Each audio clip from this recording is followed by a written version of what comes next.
மீண்டுமாக உங்களோட சமூகத்தில் தேவ சமூகத்தில் நின்று தேவனை ஆராதிக்கவும் தேவனுடைய வார்த்தையை பகிர்ந்து கொள்ளவும் கற்றுக் கொடுத்த இந்த நல்ல நேரத்துக்காக நான் நன்றி சொல்கிறேன். உங்கள் யாவரையும் இயேசு கிறிஸ்து நாமத்திலும் ஜீவொளி திருச்சபை சார்பிலும் வாழ்த்தி வரவேற்கிறேன். இந்த வருஷத்தில் முதலாக உங்களை இந்த இடத்துல நான் சந்திக்கிறதுக்கு நான் ஆண்டவருக்கு நன்றி சொல்கிறேன். இந்த நாளிலும் கூட நாங்கள் வேதத்தில் எடுத்து நாங்கள் வாசித்துக் கொள்வோம். லூக்கா முதலாவது அதிகாரம் 13வது வசனம். தூதன் அவனை நோக்கி, சகரியாவே பயப்படாதே, உன் வேண்டுதல் கேட்கப்பட்டது. உன் மனைவியாகிய எலிசபெத்து உனக்கு ஒரு குமாரனை பெறுவாள். அவனுக்கு யோவான் என்று பெயரிடுவாயாக. ஆமென்.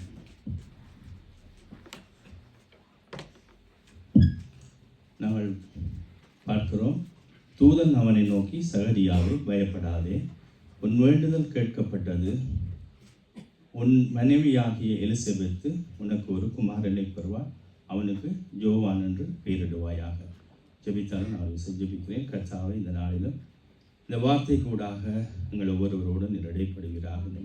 நல்ல மத்தியான வழியில் தேவன் தாமே ஆண்டவரே அப்பா ஆவியானவர் பேசும்படியாய் எங்களை மறைத்தும் வெளிப்படுத்தும்படியாய் இயேசு கிறிஸ்துவின் வல்லமுள்ள நாமத்தில் ஜெபிக்கிறேன். நல்ல தாவே, ஆமென். இன்றைய நாளிலும் நாங்கள் வேதத்திலிருந்து நாங்கள் பார்க்க போகிற காரியம், இந்த இடத்துல சொல்லப்படுகிறது, உன் வேண்டுதல் கேட்கப்பட்டது என்று சொல்லி. ஆம் பிள்ளைகளே, பிரியமானவர்களே, உங்களுடைய வேண்டுதலை உங்களுடைய தகப்பன் கேட்கிறவராயிருக்கிறார் இல்லையா? ஆம், என்று சொன்னால் அதுதான் முக்கியம். இந்த நாளில் இந்த வருஷம் பிறந்து முதலாவது பிரசங்கமாக நான் இந்த இடத்துல வந்து நிற்கிறேன். அது தேவனுடைய மிகப்பெரிய கிருபை. என்னை பொறுத்தவரையில் நான் அதைத்தான் எத்தனையோ நான் இந்த ஆப்ரேஷனுக்கு போகும் முதலே எனக்கு தான் பிரசங்கம். அந்த பிரசங்கத்தை நான் பாத்திட்ட கொடுத்துட்டு போனான். அப்பொழுது எடுத்த பிரசங்கத்தை இன்னமும் வச்சிருக்கிறேன். ஒரு 6-7 பிரசங்கம் நான் இந்த 3 மாதத்துக்குள்ளே எனக்கு கர்த்தர் கொடுத்தார். அதில் நான் இந்த இடத்துல எதை கொண்டு வரலாம் என்று சொல்லி ஒவ்வொரு பக்கமாக நான் டைரி மாதிரி ஒன்றில் எழுதி வைக்கிறேன். அந்த போது இந்த பிரசங்கம் தான் எனக்கு பட்டது, உன் வேண்டுதல் கேட்கப்பட்டது. ஏண்டா இன்றைக்கு அநேகர் நாங்கள் ஒருவேளை சென்ற வருஷங்கள் எத்தனையோ வருஷங்களா, 10 வருஷம், 5 வருஷம், 1 வருஷம், அல்லது சென்ற வருஷம் 25ஆம் ஆண்டு முழுவதும் ஜெபித்ததில் சிலது உங்களுடைய வாழ்க்கையிலே நிறைவேறாமல் இருக்கலாம், அல்லது வருஷக்கணக்காக நிறைவேறாமல் இருக்கலாம். 10 வருஷம், 5 வருஷம், 3 வருஷம், 4 வருஷம், அது உங்களுக்கு தான் தெரியும்.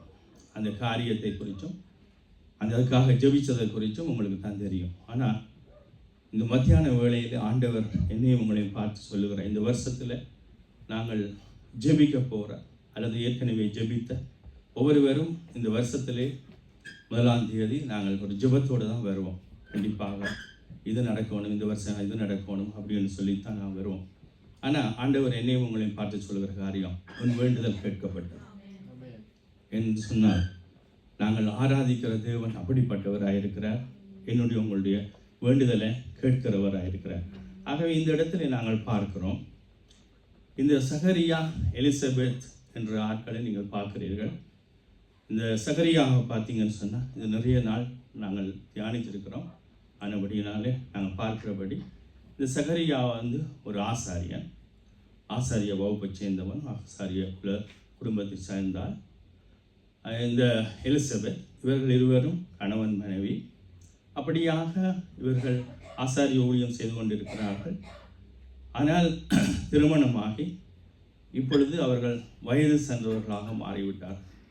ரொம்ப வயது சென்றவர்களாக இந்த இடத்திலே நாங்கள் பார்க்கிறோம்.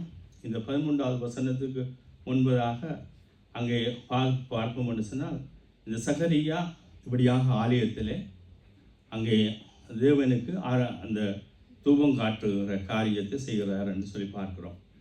அப்படி செய்யும் போது தான் அங்கே தூதன் சொல்லுகிறான். அங்கே சகரியாவை பார்த்து தூதன் அவனை நோக்கி, சகரியாவே பயப்படாதே, உன் வேண்டுதல் கேட்கப்பட்டது என்று சொல்லி. என்ற முதலாவது 12 பார்க்கும்போது சகரியா அவனை கண்டு கலங்கி பயமடைந்தான் என்று பார்க்கிறோம். ஆகவே ஆண்டவர் அவனுக்கு அப்படியாக சொல்கிறார், உன் வேண்டுதல் கேட்கப்பட்டது, உன் மனைவி ஒரு குமாரன் பெறுவா, அவளுக்கு என்ன பெயரிடு என்று சொல்லி எல்லா காரியத்தை குறித்தும் அங்கே அவருக்கு சொல்லுகிறதை நாங்கள் பார்க்கிறோம். ஆனாலும் கூட நாங்கள் பார்த்தோமானால் இந்த சகரியா அந்த அந்த அதை நம்புகிற மாதிரி இல்லை. 18வது வசனத்தை வாசித்து பாருங்கள். அப்பொழுது சகரியா தேவதூதனை நோக்கி, இதை நான் எதினால் அறிவேன்? நான் கிழவனாய் இருக்கிறேன், என் மனைவியும் வயது சென்றவளாய் இருக்கிறாளே என்றான். பாருங்க. ஆகவே அவர்கள் ஜெபித்தது கண்டிப்பாக உங்களுக்கு தெரியும். எல்லாருமே திருமணமாகி, அதுவும் எங்களுடைய கலாச்சாரம் உங்களுக்கு நல்லா தெரியும், ஒரு வருஷம் முடியவே கேட்க தொடங்கிடுவாங்க, உங்களுக்கு குழந்தை இல்லையா அப்படின்னு சொல்லி, என்ன ஒன்றும் இல்லையான்னு சொல்லி கேட்குறத நீங்கள் பார்க்க முடியும். அப்படி கடந்து போகிறத பார்க்க முடியும். ஆகவே ஆனால் இவர்கள் நிச்சயமாகவே கிட்டத்தட்ட ஒரு வருஷத்தில் கேட்க தொடங்கின காலத்தில் இருந்து இவர்கள் நிச்சயமாக ஜெபித்திருப்பார்கள், ஆண்டவரே எங்களுக்கு ஒரு குழந்தை தாரும் அப்படின்னு சொல்லி. ஆனால் ஒரு ஒரு லிமிட்டுக்கு ஜெபிச்சு கொண்டு வந்திருப்பார்கள், ஒரு வயசு வரைக்கும். ஆனால் அதன் பின்பதாக அவர்கள் முழுவதுமாக கைவிட்டிருப்பார்கள். என்னென்னு சொன்னால் உங்களுக்கு தெரியும், இயற்கைக்கு அப்பாற்பட்டதாக போயிருக்கும். அதாவது வழிபாடுகள், அதாவது வயது சென்றவர்களாகி இனிமேல் எங்களுக்கு அங்கே ஆபிரகாமுடைய காரியத்திலையும் கூட நாங்கள் பார்க்கிறோம், அங்கே அவர்கள் படுகிழவனாக மாறிவிட்டார்கள், அதாவது வயது சென்றவர்கள் ஆகிவிட்டார்கள்னு சொல்லி பார்க்கிறோம். அதனால தான் இந்த சகரியா கேட்குறேன், இதை நான் எப்படி அறிவேன்? நான் வயது சென்றவனாக இருக்கிறேன், அதே மாதிரி எலிசபெத் என் மனைவியும் வயது சென்றவர்களாக இருக்கிறாள்னு சொல்லுகிறத நாங்கள் பார்க்கிறோம். ஆனால் இதுக்கு காரணம் என்ன சொன்னால், அவர்கள் அந்த நிலைமையை பார்த்து அங்கே அவிசுவாசப்படுகிறதை பார்க்கிறோம் சகரியா. ஆனாலும் ஆண்டவருடைய அங்கே இதை சொல்லும்போது அதுக்கு 19 20 வாசிங்க. தேவதூதன் அவனுக்கு பிரதியுத்தரமாக, நான் தேவ சன்னிதானத்திலே நிற்கிற காபிரியேல் என்பவன், உன்னுடனே பேசவும் உனக்கு இந்த நற்செய்தியை அறிவிக்கவும் அனுப்பப்பட்டு வந்தேன்.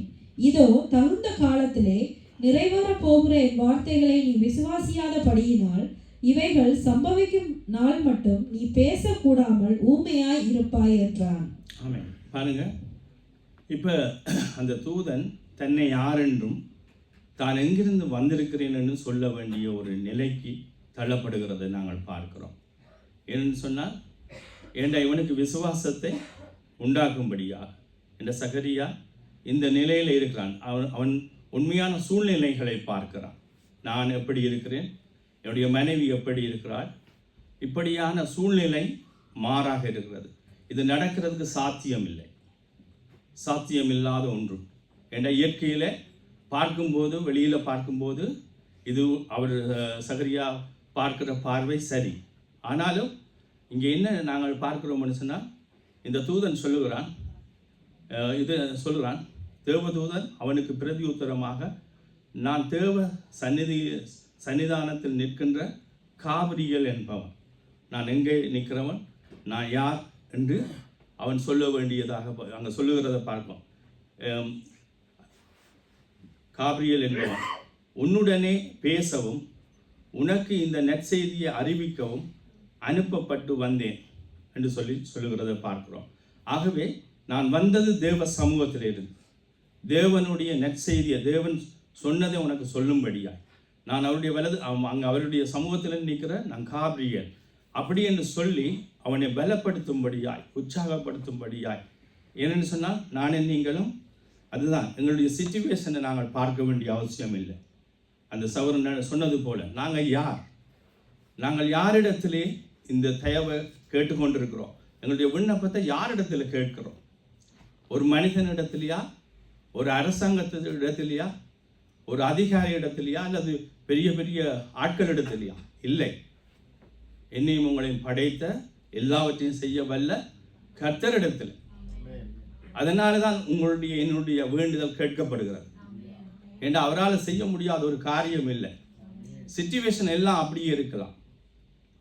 என்னுடைய சிச்சுவேஷன் ஃபுல்லாக டேமேஜ் பண்ணப்பட்டு முடியாது. பாருங்க, ஏனென்றால் இப்போ சகரியா ஒரு ஆசாரியன், அதாவது ஒரு பாஸ்டராலையும் நம்ப முடியல.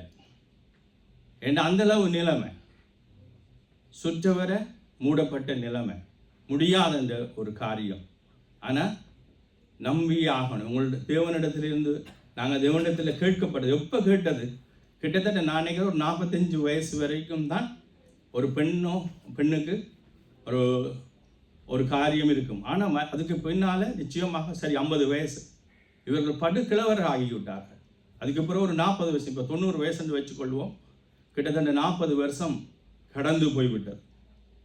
40 வருஷம் முடியாத ஒன்றை இப்போ ஆண்டவர் சொல்கிறார், நான் செய்ய போகிறேன். அவனுடைய பேரும் சொல்லியாச்சு. ஸ்தோத்திரம். அது மட்டுமில்லை, நீ அப்போ 40 வருஷமாக ஜெபிச்ச ஜெபம் கேட்கப்பட்டது. உங்களுக்கு தெரியாது, 95ஆம் ஆண்டோ 90ஆம் ஆண்டு நினைக்கிறேன், ரஷ்யாவை ஆண்ட ஹொர்பச்சேவ் ஜனாதிபதி, அவருடைய தாயார் ஒரு ரகசிய கிறிஸ்தவர். அவள் தன்னுடைய மகனுக்காக 40 வருஷம் ஜெபித்தார். அவர் இன்றைக்கு அமெரிக்காவில் இருக்கிறார். அவர் மூலம்தான் அங்கே 14 நாடுகள் பிரிந்து போயின. நான் இந்த நேரம் மாஸ்கோவுக்கு வந்து அது முடிய விட்டு நாங்கள் வாரோம். அப்படியாக நாங்கள் பார்க்கிறோம், 40 வருஷமாக அந்த தாயார் ஜெபித்த ஜெபம். கொர்பச்சேவ் இன்னைக்கு ரட்சிக்கப்பட்டு அமெரிக்காவில் இருக்கிறார். நான் அங்கே இருக்கலாது, அமெரிக்காவில் இருக்கிறார். அவர் தான் அந்த 14 நாடுகளுக்கும் 15 நாட்டுக்கிட்ட உடனே கடன்னு கொடுத்துட்டாங்க. ஸ்தோத்திரம். இன்றைக்கு அது பாதி கம்யூனிஸ்ட், பாதி இது, அதை விடுவோம். ஆனால் அப்படியாக தேவன் என்னுடைய உங்களுடைய ஜெபத்தை கேட்கிறவர். நீங்கள் அவரிடத்தில் விண்ணப்பம் பண்ணுகிற விண்ணப்பம் கண்டிப்பாக கேட்கப்படும். ஸ்தோத்திரம். ஏன்னா அதுதான், நீங்கள் சிச்சுவேஷனை பார்க்காதீங்க, நிலைமையை பார்க்காதீங்க, எல்லாம் இந்த மாதிரி இருக்கும். நீங்கள் கடவுளுக்கு ஊழியம் செய்து கொண்டிருப்பீங்க, கடவுள்கிட்ட பிள்ளையாக இருப்பீங்க. ஆனால் ஸ்தோத்திரம், எல்லாம் முடிஞ்சது போல இருக்கும். ஆனால் உங்களுடைய என்னுடைய கண்ணீரை, உங்களுடைய என்னுடைய வேண்டுதலை கர்த்தர் கேட்கிறார். ஸ்தோத்திரம். ஆனபடினா அதான் நான் எல்லாத்தையும் எடுத்து பார்த்தேன். எனக்கு இது கொடுக்கப்பட்டது இதுதான், ஆண்டவர் தெளிவாக கொடுத்தார். அடுத்தது பார்க்குறோம் பாருங்க. அப்படியாக நாங்கள் பார்க்குறோம். இன்னும் ஒரு காரியத்தை நாங்கள் பார்ப்போம். பாருங்கள், 2 ராஜாக்கள் 20வது அதிகாரம் 1 - 6 வரைக்கும் வாசிங்க.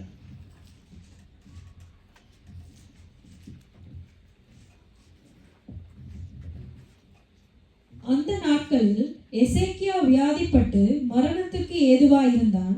அப்பொழுது ஆமோஸின் குமாரனாகிய ஏசாயா என்னும் தீர்க்கதரிசி அவனிடத்தில் வந்து அவனை நோக்கி, நீ உமது வீட்டு காரியத்தை ஒழுங்குபடுத்தும், நீர் பிழைக்க மாட்டீர், மரித்து போவீர் என்று கர்த்தர் சொல்லுகிறார் என்றான். அப்பொழுது எசேக்கியா தன் முகத்தை சுவர்புறமாக திருப்பிக் கொண்டு கர்த்தரை நோக்கி, கர்த்தாவே, நான் உமக்கு முன்பாக உண்மையும் மன உத்தவமாய் நடந்து உமது பார்வைக்கு நலமானதை செய்தேன் என்பதை நினைந்தருளும் என்று விண்ணப்பம் பண்ணினான். எசேக்கியா மிகவும் அழுதான். ஏசாயா பாதி முற்றத்தை விட்டு அப்புறம் போகிறதுக்கு முன்னே கர்த்தருடைய வார்த்தை அவனுக்கு உண்டாகி அவர் சொன்னது, நீ திரும்பி போய் என் ஜனத்தின் அதிபதியாகிய எசேக்கியாவை நோக்கி, உன் தகப்பனாகிய தாவீதின் தேவனாயிருக்கிற கர்த்தர் சொல்லுகிறது என்னவென்றால், உன் விண்ணப்பத்தை கேட்டேன், உன் கண்ணீரை கண்டேன், இதோ நான் உன்னை குணமாக்குவேன். 3ஆம் நாளிலே நீ கர்த்தருடைய ஆலயத்துக்கு போவாய். உன் நாட்களோட 15 வருஷங்களை கூட்டுவேன்.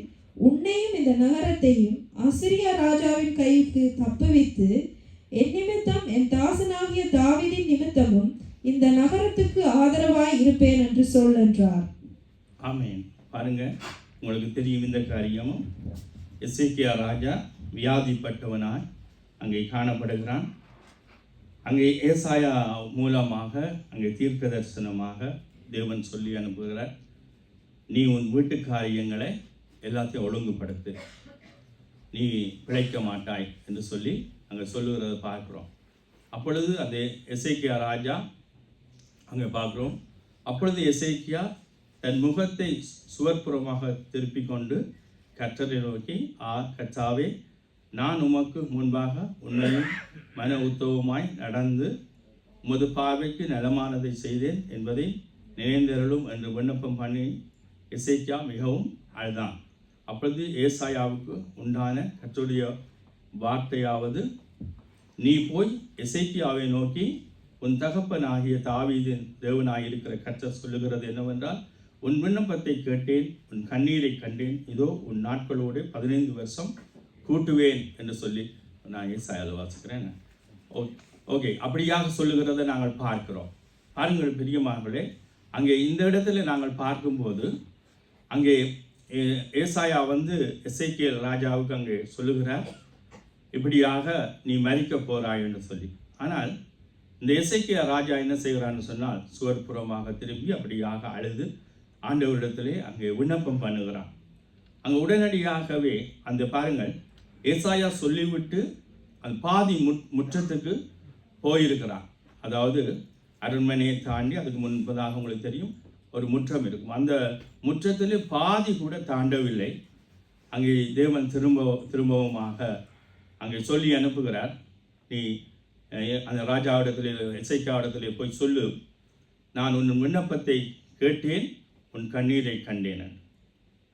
பாருங்கள், இந்த இடத்துல அங்கே பாதி முற்றம் போய் அங்காலே போகக்கிடையிலேயே உடனடியாகவே தேவன் அங்கே எசேக்கியேலுக்கு அங்கே 15 வருஷத்தை கூட்டி கொடுத்து, நீ 3 நாட்களில் தேவனுடைய ஆலயத்துக்குள்ளே நீ பிரவேசிப்பாய் என்று சொல்லி அங்கே சொல்லுகிறதை நாங்கள் பார்க்கிறோம். இங்கே எசேக்கியா ராஜாவுக்கு தேவன் உடனடியாகவே அங்கே பதில் கொடுத்துட்டார். அப்படியாக நாங்கள் பார்க்கிறோம். ஆனாலும் அங்கே ஆண்டவரே சொல்லி அனுப்புகிறார் எசேக்கியா ராஜாவுக்கு, உன் நாட்கள் முடிந்து போயிட்டு நீ எல்லாத்தையும் ஒழுங்குபடுத்திட்டு ரெடியாகும் என்று சொல்லப்படுகிறது. பாருங்கள், அது தேவனே. ஆனாலும் அவன் தேவனிடத்திலே கேட்ட விண்ணப்பத்தை தேவன் கேட்டார். பாருங்கள், தேவனே அந்த டேட்டை கொடுத்துட்டார், தேவனே சொல்லி கொடுத்துட்டார். பாருங்க எப்படி என்று சொல்லி.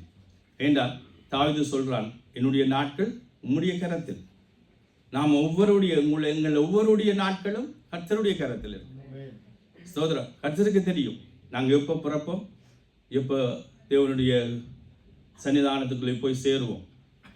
எல்லாமே கர்த்தருடைய கரத்தில் தான் இருக்கும். ஆனாலும் கர்த்தருடைய அஜெண்டாவில் எசேக்கியேல் இன்றைக்கு ரைட் இந்த டேட். ஆனால் எசேக்கியேல் சொல்கிறான், ஆண்டவரே என்னை நினைந்தருளும். அவனுடைய விண்ணப்பத்தை ஆண்டவர் சொல்கிறார், உன் விண்ணப்பத்தை கேட்டு உடனடியாகவே அவனுக்கு பதில் கொடுக்கப்படுது. ஸ்தோத்திரம். அந்த அளவுக்கு தேவன் என்னுடைய விண்ணப்பத்தை கேட்கிறவராயிருக்கிறார். ஸ்தோத்திரம். நானும் நீங்களும் ஆண்டவரிடத்தில் கேட்கிற விண்ணப்பத்துக்கு அவர் அப்படியாக பதில் கொடுக்கிறவராயிருக்கிறார். சிலருக்கு அதான் எசேக்கியேலுக்கு உடனடியாக கிடைக்குது, சகரியாவுக்கு கிட்டத்தட்ட நானும் நீங்களும் பார்க்குறபடி. ஏண்டா பழையாக்கள் எங்களுடைய ஆட்களே பழையாக்கள் 88-90 செத்து மரித்தவர்கள். எங்களுடைய இப்போ எல்லாம் 60-70 தான். ஆனால் எனக்கு தெரியத்தக்கன என்னுடைய ஆட்கள் எல்லாரும் 80 தாண்டித்தான். ஸ்தோத்திரம். ஆகவே இவங்க இன்னும் நல்லா இருந்திருப்பாங்க. இவங்க ஆசாரியராக்கள், கடவுளோட பேசுகிற ஆக்கள், நம்முடைய ஆக்கள் ஸ்தோத்திரம். அப்படியான ஆக்களே அவ்வளோ இருந்திருக்காங்க. இவங்க நான் நிச்சயமாக நினைக்கிறேன், இவங்க எல்லாம் 99-100 வயசு இருந்த ஆக்களாக தான் இருப்பாங்க. இந்த சகரியாக ஆபிரகாம் மாதிரி 99 வயசாச்சு, 100 வயசாச்சு, அப்படி தானே அங்கே சொல்கிறார். அப்படி இருந்த ஆட்கள். அப்போ 50 போனால் 50 வருஷத்துக்கு பிறகு தேவன், நான் உன் ஜெபத்தை கேட்டேன். எப்போ ஜெபிச்சது? அப்போ 50 வருஷத்துக்கு முன்னம் 50 வருஷத்துக்கு முன்னம் ஜெபிச்ச ஜெபம். சகரியா மறந்து வரும். அதுக்காக தான் சகரியாக்கு ஊமையாக்கி விட்டார். ஏன்? நீ அவிசுவாசத்தையே பேசிக்கொண்டு இருக்க போற. வீட்டை போய் மனுஷிக்கு சொன்னாலும் எப்படி சொல்லுவா? என்ன சொன்னாலும் நான் தரிசனத்தை கண்டேன் காபிரியல்னு சொல்கிறார். நம்பலாமோ தெரியல. இது நடக்குமோ? நடந்தால் பார்ப்போம். நாங்கள் சில அப்படி தான் நானும் வைக்கும் அப்படி தான் கைக்கிறோம். பார்ப்போம்ப்பா.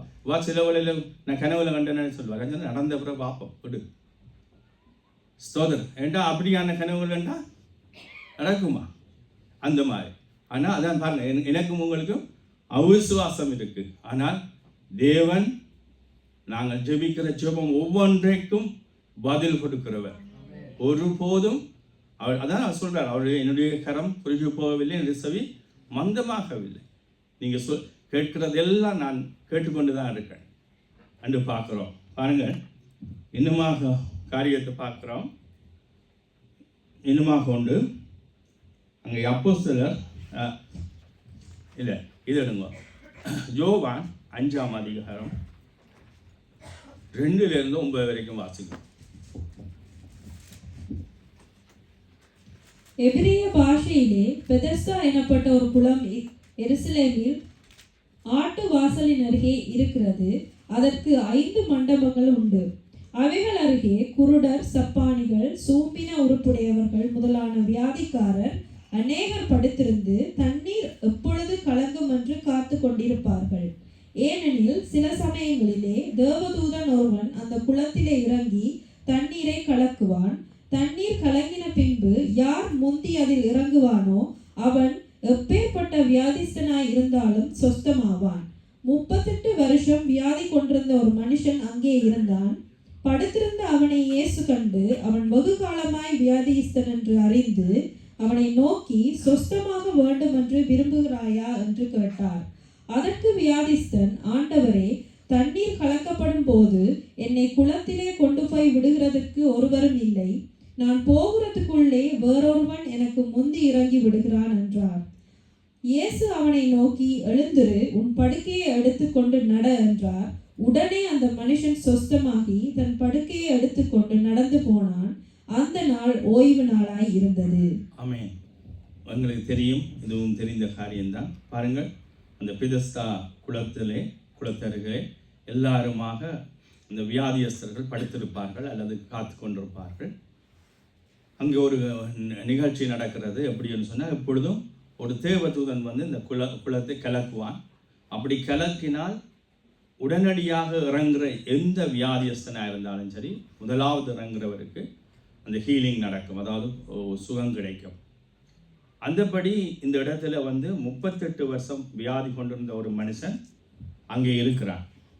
அவனும் தனக்கு அந்த சுகம் கிடைக்க வேண்டும் என்று சொல்லி அவன் 38 வருஷமாக காத்து கொண்டிருக்கிறான். 38 வருஷம் அவனுக்கு வியாதி, வருத்தம்.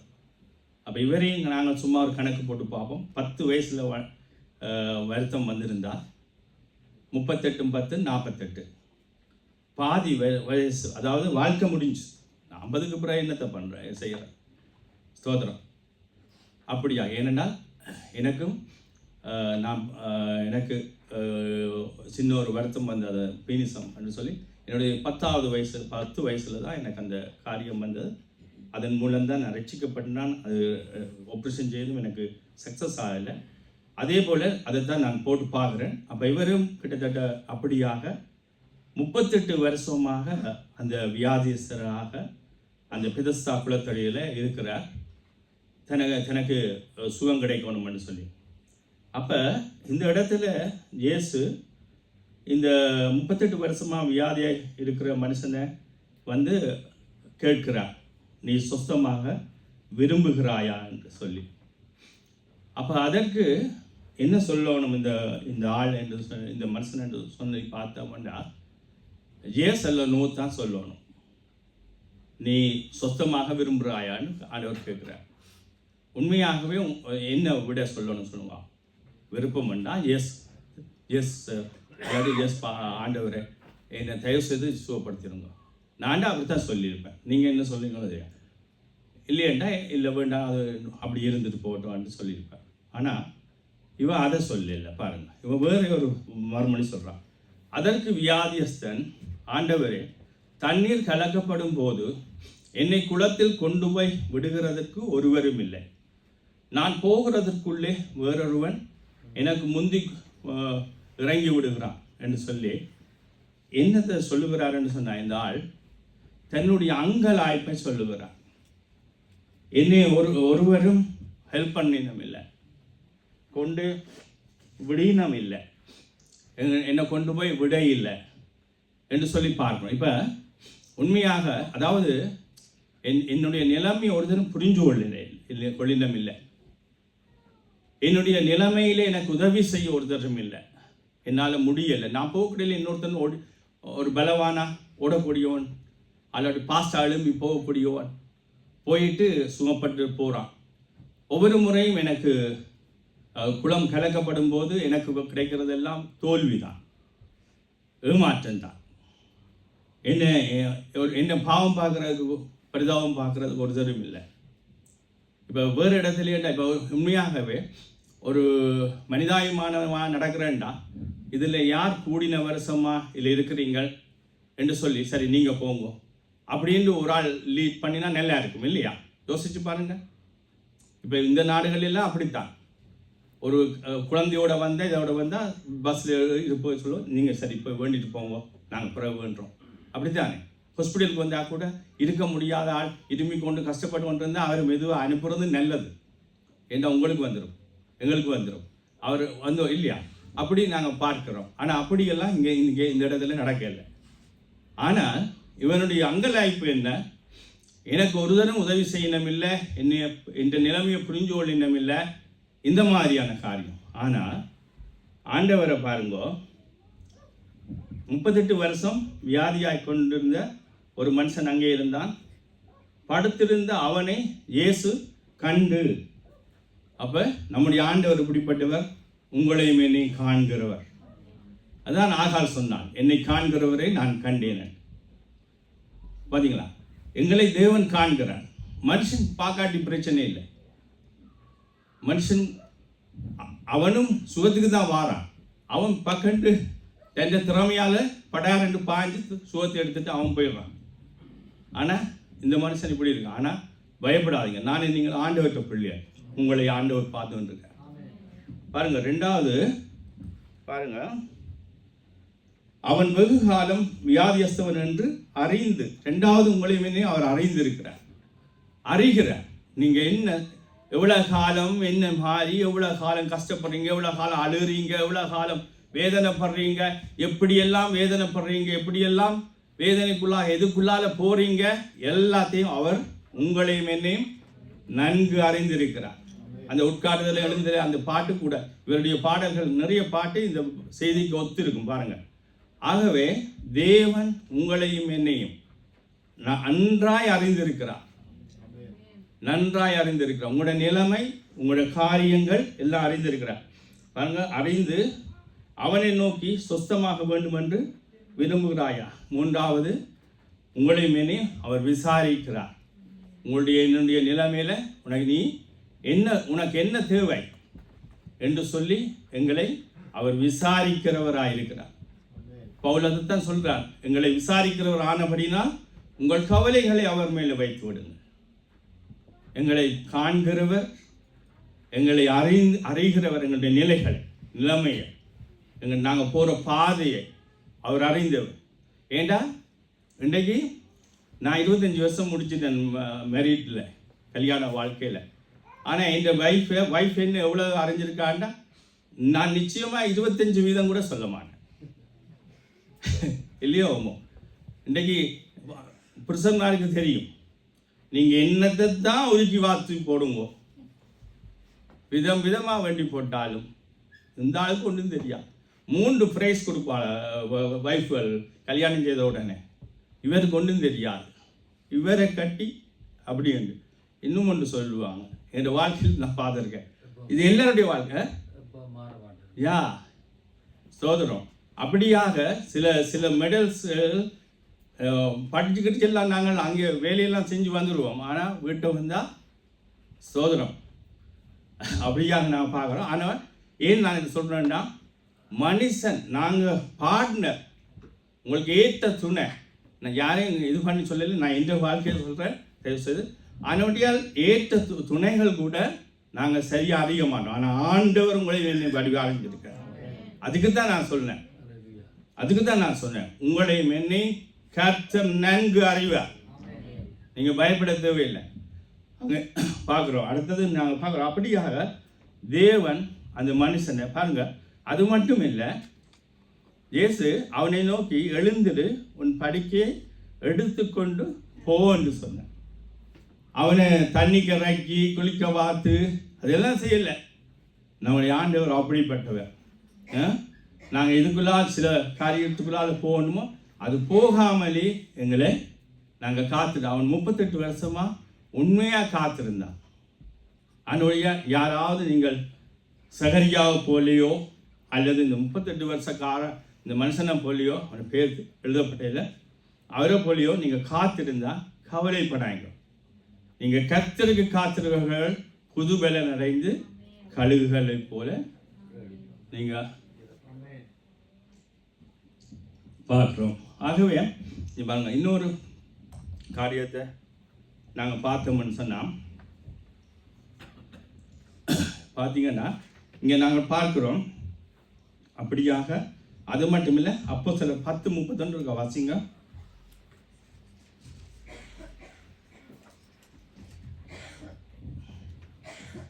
கொர்நேலியுவே, உன் ஜெபம் கேட்கப்பட்டது, உன் தான தர்மங்கள் தேவ சந்நிதியிலே நினைந்தருளப்பட்டது. ஆமென். பாருங்க, இந்த முழுக்க பார்க்க தேவையில்லை. நீங்கள் இந்த கொர்நேலியை பார்த்தீங்கன்னு சொன்னால் இவன் ஆண்டவரை அறிந்த ஒரு மனுஷன் கிடையாது.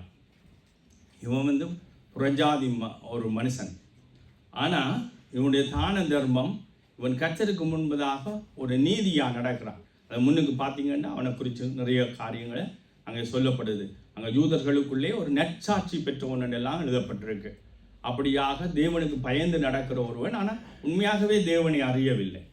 ஆனாலும் அவனுடைய ஜெபங்களை கூட நம்முடைய ஆண்டவர் கேட்டு நம்முடைய ஆக்களை அனுப்புகிறார். பேதுருவெல்லாம் உங்களுக்கு தெரியும், போகவே மாட்டேன்ட்டான்.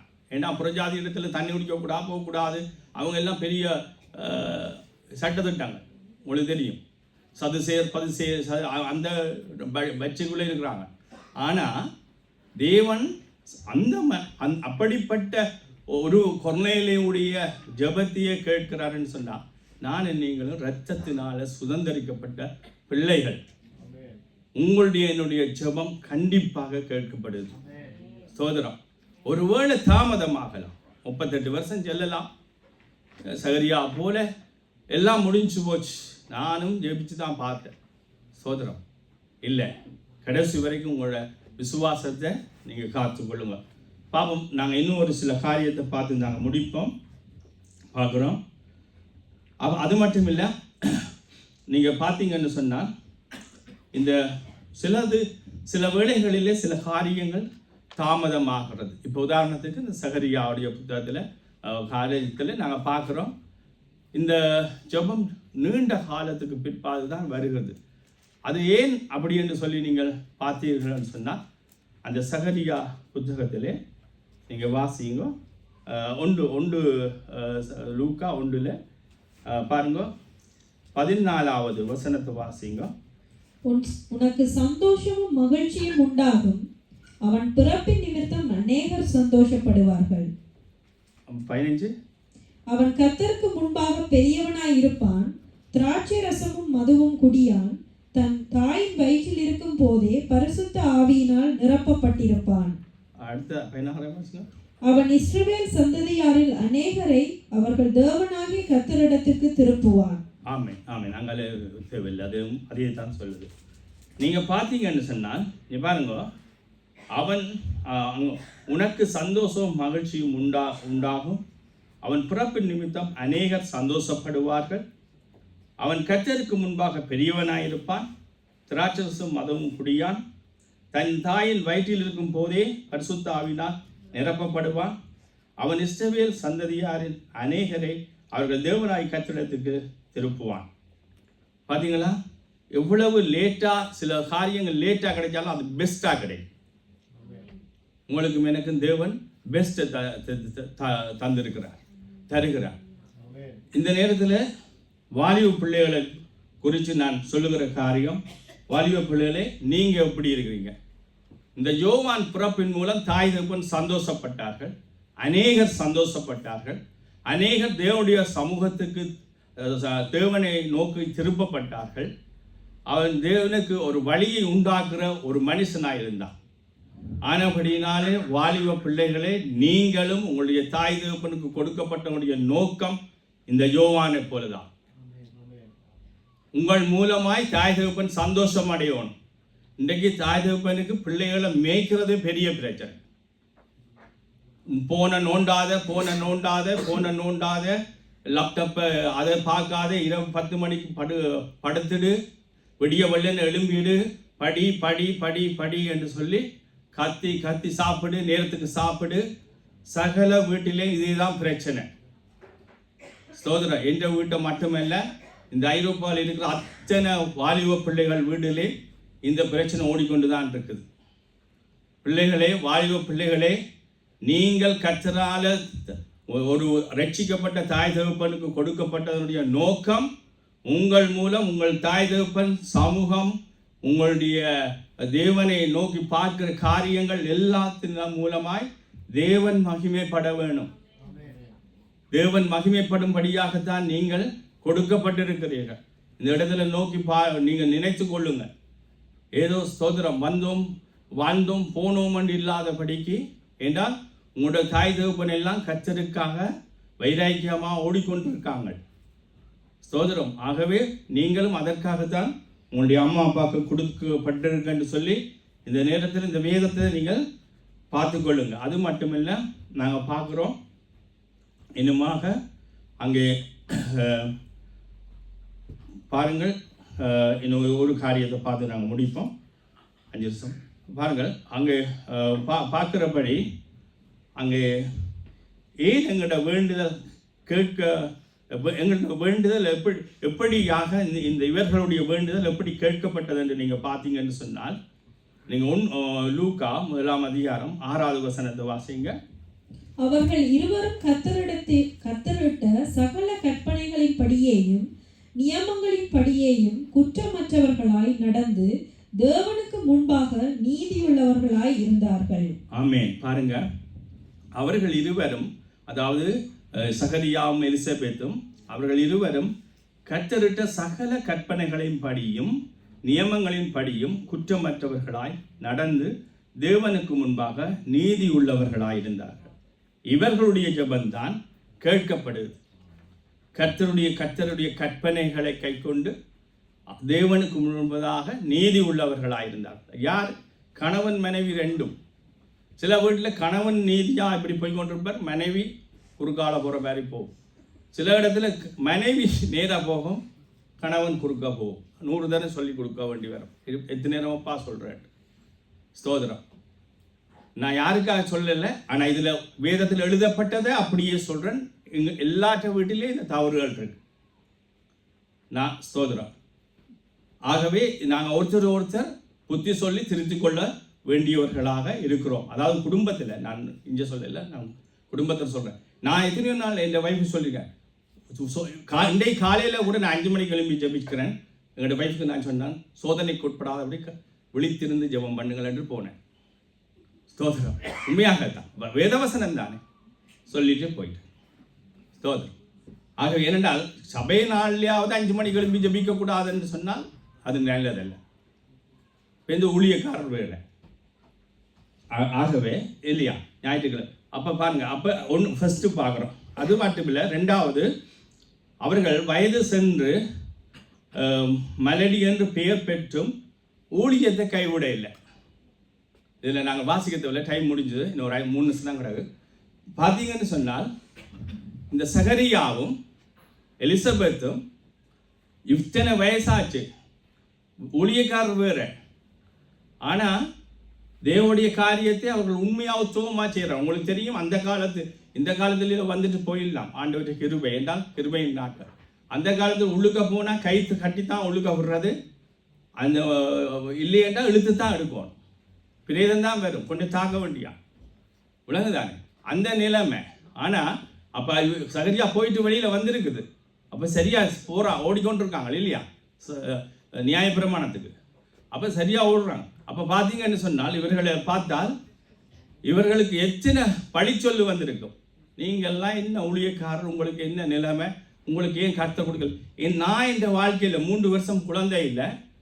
என்னுடைய ஊரார், என்னுடைய ஊரார், அவர் ஊரார்ன்னு சொல்லி வந்து வீடெல்லாம் ஒழுங்கி கொடுத்து வேண்டி இதெல்லாம் நிறைய ஹெல்ப் பண்ணார். அதுக்காக சொல்லலை.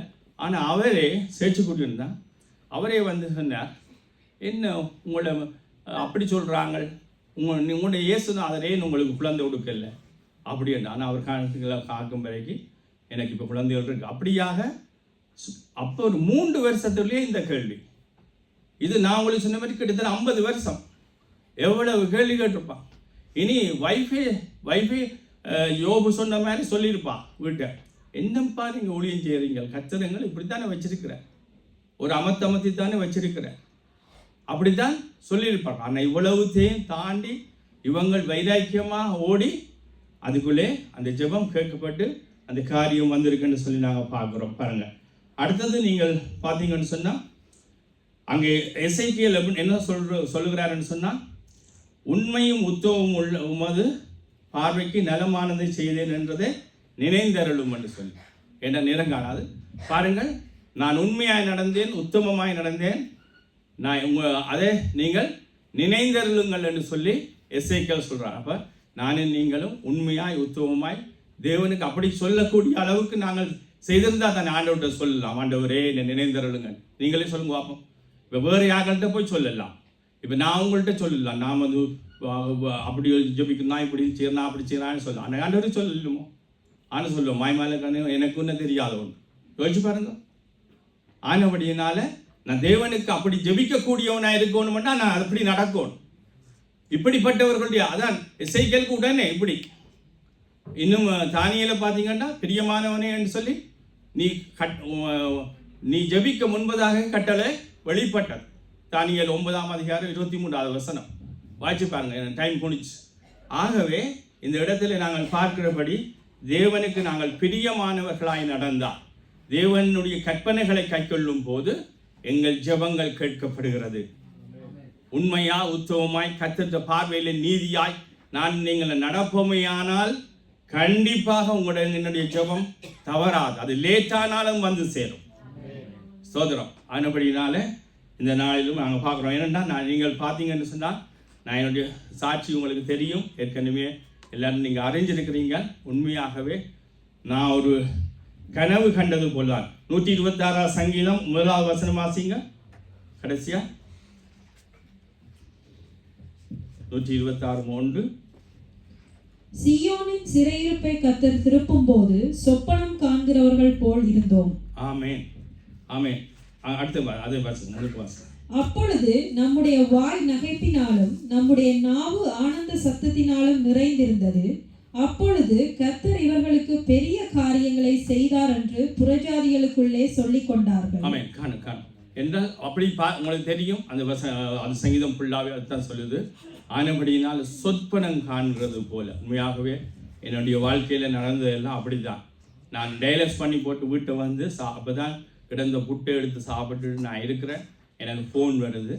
உண்மையாகவே நான் எப்படி போனேன், எப்படி வந்தேன், எப்படியாக நடந்து முடிந்ததெல்லாம் உண்மையாக ஒரு சொற்பனம்தான். என்னோட ஒரு சிலர் வந்து எல்லாம் இருந்தீங்க, அவர்களுக்கு ஒரு சிலருக்கு தான் தெரியும். ஆனால் நிறைய காரியங்கள் உண்மையான விதான காரியங்கள் நான் 3 வருஷமாக இதுக்காக ஜெபிச்சேன். நான் 3 வருஷம் சரியாக டைலஸ் பண்ணேன். ரொம்ப கஷ்டமான காரியம்.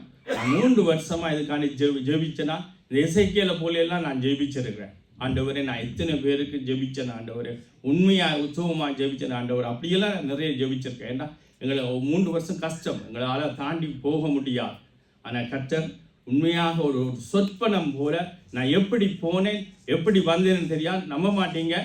என்ற டாக்டர் சொன்ன காரியம், எனக்கு ஆப்ரேஷன் செய்து எனக்கு 7 மணிக்கு எடுத்துகிட்டு போனவங்க 11 மணிக்கு ஆப்ரேஷன் முடிஞ்சுது. என்னை கொண்டு வந்து படுக்க விட்டது. நான் 2:30 மணிக்கு எழும்பிட்டேன்.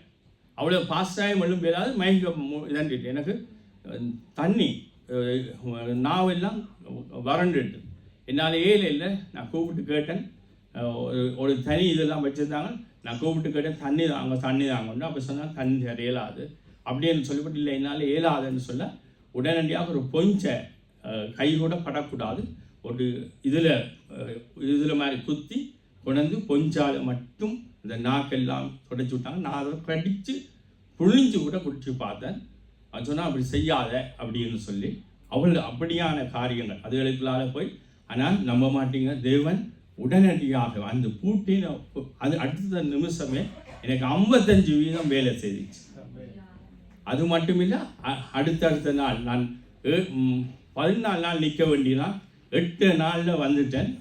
என்ன காரணம்னு சொன்னால் எனக்கு 99% வேலை செய்யும். எனக்கு 3 டாக்டர், ஒரு டாக்டர் சொன்னால் நான் உனக்கு ஒரு கிட்னி தான் கூட்டினேன், உனக்கு 2 கிட்னி வேலை செய்கிற மாதிரி இருக்கிறேன். பாருங்க, நான் இதே உங்களுக்கு சொல்கிறேன்னா நீங்கள் ஒருத்தரும் பயப்படாதீங்க. உங்களோட கண்ணீருக்கு பதில் இருக்கு. அந்த 126 சங்கீதம் அதுதான் சொல்லுது, கண்ணீரோட்ட விதைச்சா நான் கம்மிதான். எனக்கு டைம் முடிஞ்சது, சொல்லி என்னை மன்னிச்சு கொள்ளுங்க, நான் சாட்சியோட சேர்த்து முடிக்கிறேன். அப்படியாக நான் ஏன் சொல்கிறேன்னா, நீங்கள் யாராவது, நான் 3 வருஷம் என்னால் முடியலை.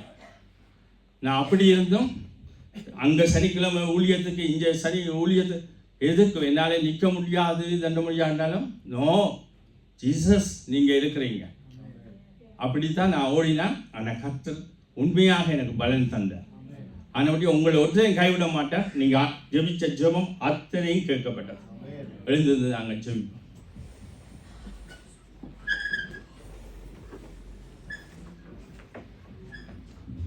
கண்களை மூடி இந்த வார்த்தைக்கு ஒப்புப்படுத்த எல்லாரும் ஒரு ஜெபம் பண்ணுவோம்.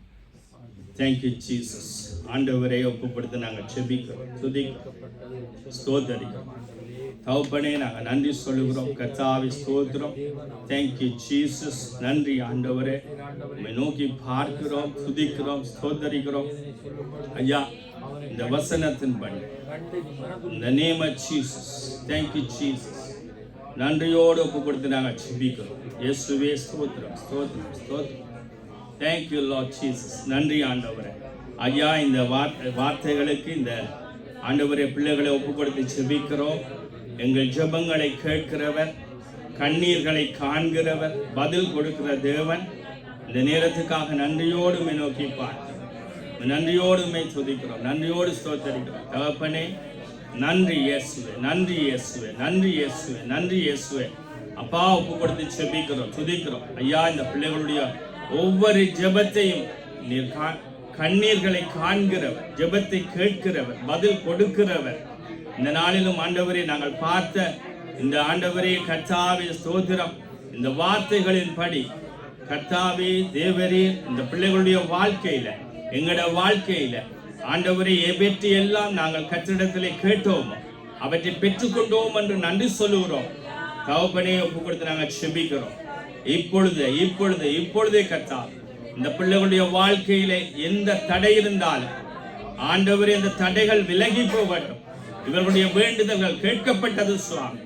ஆண்டவரே கர்த்தாவே, இன்றைக்கே இப்பொழுதே ஒரு அற்புதம் நடக்கட்டும் ஆண்டவர். எசேக்கியேலுக்கு செய்தது போல, சகரியாவுக்கு செய்தது போல ஆண்டவரே கர்த்தாவே, இந்த குழந்தைகளுடைய ஜெபம் கேட்கப்பட்டதுன்னு சொன்னது போல ஆண்டவரே, இந்த பிள்ளைகளுடைய ஜெபங்கள் ஒவ்வொன்றும் நீர் கேட்கிறவர் ஆண்டவரே. இந்த வருஷம் ஆண்டவரே ஜூபிலி வருஷமாக இருக்கட்டும். இந்த பிள்ளைகளுடைய வாழ்க்கையில் ஒரு அற்புதம், அதிசயம் நடக்கும்படியா ஜெபிக்கிறோம். இயேசுவின் நாமத்தில் ஒப்புக்கொடுக்கிறோம். இந்த நேம் ஆஃப் ஜீசஸ். நன்றி சொல்லி ஜெபிக்கிறோம், துதிக்கிறோம், ஸ்தோத்திரிக்கிறோம். இயேசுவின் மூலம் ஜெபிக்கிறோம் நல்ல பிதாவே, ஆமென். நாங்கள் ஒரு விசை ஜெபத்துக்காக கடந்து செல்வோம்.